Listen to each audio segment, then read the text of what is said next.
السلام علیکم ورحمۃ اللہ وبرکاتہ۔ دوستو، آپ لوگوں کے اصرار کی وجہ سے یہ ویڈیو بنانی پڑ رہی ہے، تاکہ ابھی حالیہ دنوں میں یہ بات سامنے آئی کہ ہم لوگوں نے جب یہ کہا کہ شیعہ جو ہے صحابہ کے گستاخ ہوتے ہیں، صحابہ کی اوپر اولان تان کرتے ہیں، اور خامنائی بھی جو ہے اسی طریقے سے تھا، تو لوگوں نے کہا نہیں، خامنائی ایسا نہیں تھا، بلکہ خمینی نے صحابہ کی گستاخی کی ہوئی ہے اور ان کے بارے میں اس طریقے سے باتیں لکھی ہوئی ہے، جو ہے فتوے دکھائے جا رہے ہیں، ایک ویڈیو ہے اس کی نشر کی جا رہی ہے، شیئر کی جا رہی ہے ہر جگہ، اور کہا جا رہا ہے کہ دیکھو اس میں خامنائی نے یہ فتویٰ دیا ہے کہ صحابہ کی گستاخی کرنا حرام ہے۔ تو میرے ذہن میں یہ سوال دوڑا کہ ایسا کیسے ہو سکتا ہے، کتا ہو اور کتے کی دم جو ہے ترچھی نہ ہو، اور اسی طریقے سے شیعہ ہو اور صحابہ کا بغض اس کے دل میں نہ ہو؟ ایسا ممکن نہیں ہے۔ کتے کی دم اگر وہ کتا ہے تو سیدھی نہیں ہو سکتی، اور اگر وہ شیعہ ہے تو اس کے دل میں صحابہ کا احترام نہیں ہو سکتا۔ سب سے پہلے فتوے کی ہم وضاحت کر دیں۔ فتویٰ جو اس نے دیا وہ تقیہ کی بنیاد پر دیا۔ اب تقیہ کیا ہے؟ تقیہ ان کے یہاں جو ہے اسلام کا بہت ہی اہم رکن ہے، ہمارے یہاں نہیں۔ تقیہ کا مطلب یہ ہوتا ہے کہ یہ لوگ جھوٹ بولتے ہیں کسی وجہ سے، جیسے امت کو دھوکہ دینا ہے تو انہوں نے جھوٹ بول دیا کہ صحابہ کی گستاخی حرام ہے، جو ان کے یہاں بہت بڑا دین ہے۔ جیسے کہ یہ کتاب آپ کے سامنے ہے، اس میں جعفر صادق سے انہوں نے ایک قول نقل کیا، کہا کہ جعفر صادق کہتے ہیں جو تقیہ نہیں کرتا اس کا دین ہی نہیں ہے۔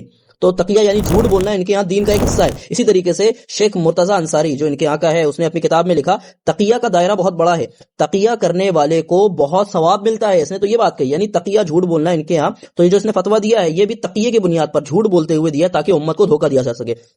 اب آئیے، علی خامنائی نے صحابہ کی گستاخی کی ہے کہ نہیں؟ دیکھیے آپ کے سامنے علی خامنائی کی کتاب ہے الخواص واللحظۃ المصریہ، اس کے صفحہ نمبر 58 پر اس نے صحابہ کی 3 طرح سے بدترین گستاخی کی ہے۔ صفحہ نمبر 58 پر 3 طرح سے گستاخی کی ہے۔ سب سے پہلے اس نے جو کہا کہ نبی کی وفات کے بعد جو ہے حضرت علی تنہا ہو گئے، اکیلے ہو گئے، اور حضرت علی کی کسی نے مدد نہیں کی، صرف حضرت فاطمہ نے مدد کی، اور باقی تمام صحابہ وقت تکالیب علیہ الجمع، سارے صحابہ نعوذ باللہ خلافت پر کتوں کی طرح ٹوٹ پڑے۔ یہ صفحہ نمبر 58 پر اس نے پہلی گستاخی کی۔ دوسری گستاخی اسی لائن کے آگے اس نے کی صحابہ اکرام کی، کہا کہ نبی کی وفات کے بعد صحابہ 2 گروہ میں بٹ گئے، ایک وہ جو جاہل تھے، یعنی جن کو حضرت علی کا حق پتہ نہیں چلا، وہ جاہل تھے، اور دوسرا جو ہے صحابہ اکرام وہ بچے جو منافق تھے اور حضرت علی سے حسد کرنے والے یعنی جلنے والے تھے، نعوذ باللہ من ذالک۔ یہاں پر اس نے صحابہ اکرام کو جاہل بھی کہا، منافق بھی کہا، اور حسد کرنے والا حاسد بھی کہا۔ اسی طریقے سے اسی کتاب کے آپ صفحہ نمبر 58 پر ہی آپ آ جائیں، تیسری گستاخی اس نے بہت ہی بدترین طریقے کی، کہا کہ نبی کی وفات کے بعد علی نے اکیلے نبی کو غسل دیا اور تجہیز و تکفین کی، اور باقی صحابہ، اچھا باقی صحابہ سے مراد اس کی یہاں پر جو ہے حضرت ابو بکر اور عمر، حضرت ابو بکر اور عمر پر یہ تبرہ کرتے ہوئے کہہ رہا ہے کہ اس کا ناجائز فائدہ اٹھا کر نعوذ باللہ انہوں نے خلافت کو چوری کر لیا۔ یہ اگلے ہی پیراگراف میں اس نے یہ بات لکھی ہے۔ اور اسی کتاب کے آگے علی خامنائی نے ایک بات اور لکھی ہے، ابن زبیر کو اس نے جھوٹی گواہی دینے والا قرار دیا، اور جھوٹی گواہی دینے کا الزام لگانے کے بعد اس نے کہا کہ یہ اسلام کے خلاف دی گئی سب سے پہلی گستاخی تھی، نعوذ باللہ من ذالک۔ زبیر رضی اللہ تعالیٰ عنہ اتنے بڑے صحابی، ان کو یہ کیا کہہ رہا ہے کہ انہوں نے سب سے پہلی نعوذ باللہ گواہی دی۔ الخواص جو اس کی کتاب ہے، اس میں اسی طریقے سے آدھے درجن سے زیادہ گستاخیاں ایسی ہیں جو اس نے صحابہ اکرام کے خلاف کی ہے، جو ہم یہاں ذکر بھی نہیں کر سکتے۔ بہت سارے صحابہ کی اس نے گستاخیاں کی ہے، تو اس بندے کے صحابہ اکرام کے گستاخ ہونے کے لیے اتنا ہی بہرحال کافی ہے، لیکن اس کے کفری عقائد پر ہم کچھ اور دلائل آپ کو پیش کریں گے۔ اسی علی خامنائی کی ایک کتاب ہے المرأۃ فی فکر الاسلام کے اندر، تو اس نے بتایا کیا لکھا ہے، اتنا گھٹیا اور اتنا کفری عقیدہ لکھا ہے، کہتا ہے کہ حضرت فاطمہ رضی اللہ عنہا پر وحی نازل ہوتی تھی۔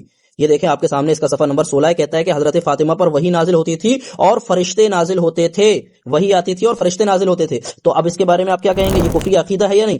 اس کے علاوہ بھی علی خامنائی کا تعلق شیعہ فرقے کے اثناء عشریہ سے تعلق ہے۔ علی خامنائی نے کبھی بھی اپنے آپ کو اس فرقے سے الگ نہیں کہا، نہ ہی اس فرقے کا رد کیا۔ فرقے کا عقیدہ قرآن کے بارے میں کیا، جس فرقے کا علی خامنائی تھا اور جس فرقے پر وہ زندگی پر قائم رہا اور اسی فرقے پر مر کر گیا، اس کا قرآن کے بارے میں عقیدہ یہ ہے کہ قرآن کو بدل دیا گیا۔ اب اس کی دلائل کیا ہیں، چلے ہم دلیل بھی بتا دیتے ہیں آپ کو، ہم نے کوئی اپنے ہوا وائی بات نہیں کی، ہم صحیح بات آپ کو بتا رہے ہیں، حق بات بتا رہے ہیں۔ یہ اصول کافی ہے، تو اصول کافی کے بارے میں پہلے سمجھ لیں اصول کافی کیسی کتاب ہے۔ جیسے ہمارے یہاں صحیح ستہ، صحیح بخاری، مسلم، ابو داؤد، ترمذی، نسائی، یہ کتابیں ہیں، اسی طریقے سے ان کے یہاں کتب الاربعہ ہیں۔ کتب الاربعہ جو ان کے یہاں سب سے بہترین اور سب سے یعنی اچھی کتاب جو مانی جاتی ہے، یہ کتب الاربعہ ہے، اس میں سے اصول کافی ایک ہے، بلکہ اصول کافی سب سے اوپر ہے۔ تو یہ ان کے یہاں اس کتاب کا مقام و مرتبہ ہے، جس کی میں اسکین پڑھنے جا رہا ہوں۔ کافی میں اس نے لکھا ہے کہ جو اصل قرآن تھا جو نبی پر نازل ہوا تھا، اس میں 17,000 آیتیں تھیں، نعوذ باللہ، یعنی نبی پر جو قرآن نازل ہوا وہ زیادہ تھا اور بعد میں کم ہو گیا، ٹھیک ہے۔ اسی طریقے سے حیات القلوب کے اندر ملا باقر مجلسی کیا لکھتا ہے، کہتا ہے زمین میں 3 چیزیں بہت ہی محترم ہیں، ایک قرآن، دوسرا نبی کی اطرت، اور تیسرا خانہ خدا، پر لوگوں نے بعد میں قرآن کو بدل دیا اور اس میں تحریف کر دی، نعوذ باللہ من ذالک۔ جبکہ اللہ رب العالمین قرآن کے بارے میں کیا کہتا ہے، نحن نزلنا الذکر وإنا له لحافظون، کہ ہم نے قرآن کو نازل کیا اور ہم ہی قرآن کی حفاظت کرنے والے ہیں۔ تو یا تو آپ اب ان عقائد کے بعد خامنائی کو بہت بڑا اسلام کا ہیرو اور شہید مان لے، یا ان کفری عقائد کی بنا پر اس کے بارے میں اپنی زبانوں کو چپ کر لے اور صحابہ اکرام کے گستاخ کو گستاخ مانے۔ اللہ رب العالمین ایسے لوگوں سے خود نپٹنے والا ہے۔